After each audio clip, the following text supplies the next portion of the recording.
So once you have received a drawing that does not have dimensions, there are a few commands in AutoCAD that we can use. The first one is you can type in units, U-N-I-T-S, and this, as soon as you start typing on the keyboard, it will type it on the command line. If I hit enter, I get this dialog box that tells me the units that this drawing is using. So the type is decimal, the precision is 0, so just 1 unit, and the scale to which other things will be inserted is inches. So I can assume that this drawing is drawn in inches. So I can go ahead and click on OK. That will close the dialog box. And now I can use another command. The other command is up here in the Utilities panel. We can click on the measure drop down, and you can see I can identify a distance, and as I float over it I get a help menu. I can identify a radius.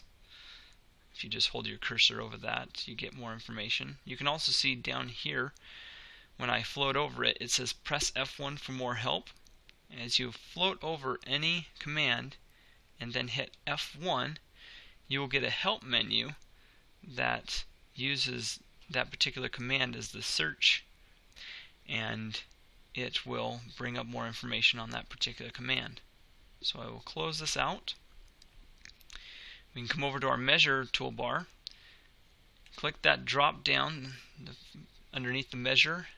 I can click on distance. Now the distance right here is current, and I can float over 2 points. Now notice how it shows my endpoints.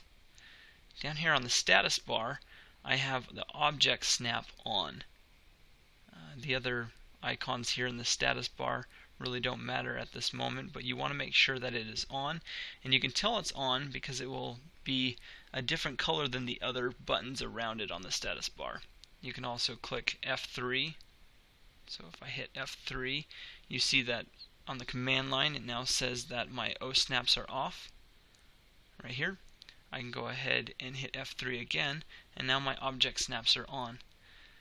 These symbols on the ends of my line are my object snaps. So I can left click on one, I can left click on another object snap, and down here it shows me that it has a distance of 5 units. Now the other thing we can do, if I hit escape it will get me out of the command, is we can turn on our dynamic input, and it will actually show the distance right next to my cursor after I finish the command. But if I wanted to change the precision of the information given to us, so that measurement was 5 units, I can go back to units, I can type in units, U-N-I-T-S, hit enter. Now that it's on dynamic input, it's showing it right next to the cursor instead of the command line. It will execute the command in the same way. I can come over to my precision and I can pick 2 precision units, click OK. Now when I do the measure command with the dynamic input on, once again here are my endpoints, or the object snaps. And notice how I move over to my next point, it's already giving me information. This is the dynamic input showing you this. I left click on the next point and it shows 4.5. So when it showed 5 before, it was a rounding error. So that is how we can use the distance. Now after you've finished the command, notice how AutoCAD is giving you options to do the command again. Here's my distance, radius, angle.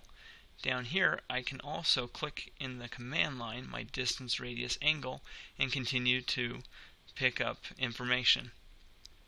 If I click on the radius, I can now select a circle, and I can left click on the circle, and it gives me a radius of 6.00. It also shows me the diameter right there as well. So having dynamic input on while I am making these measurements gives me both the radius and the diameter and the information right there next to my cursor. And once again it's waiting for us to continue. To do an angle, I can go ahead and left click on a line. Notice down here in the command line it's giving more information. It says select your second line. I can left click on the second line, and there is the degrees. It's a 90-degree angle. So those are a few commands that we can use. The last command is if I click on a line and I type li, this li is list, and it will list the information right here. So here's my length of that line, 6.57. Now if that disappears and you want to see it again, if you hit F2, it will bring up the information that was on the command line for you to go ahead and take a look at it. To hide that again, you can go ahead and hit F2 and it will finish it. So we have the units on the command line, typing units on the command line.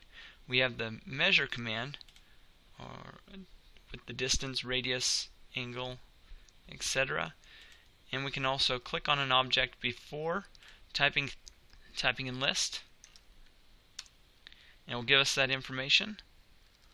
Or we can start the command list, li, hit enter, and then it asks us to select the objects. Select the objects, hit enter to tell AutoCAD that is the object that we want, and it will list that length for us here. And this is how we can identify information on a drawing that was not associated with dimensions or additional information.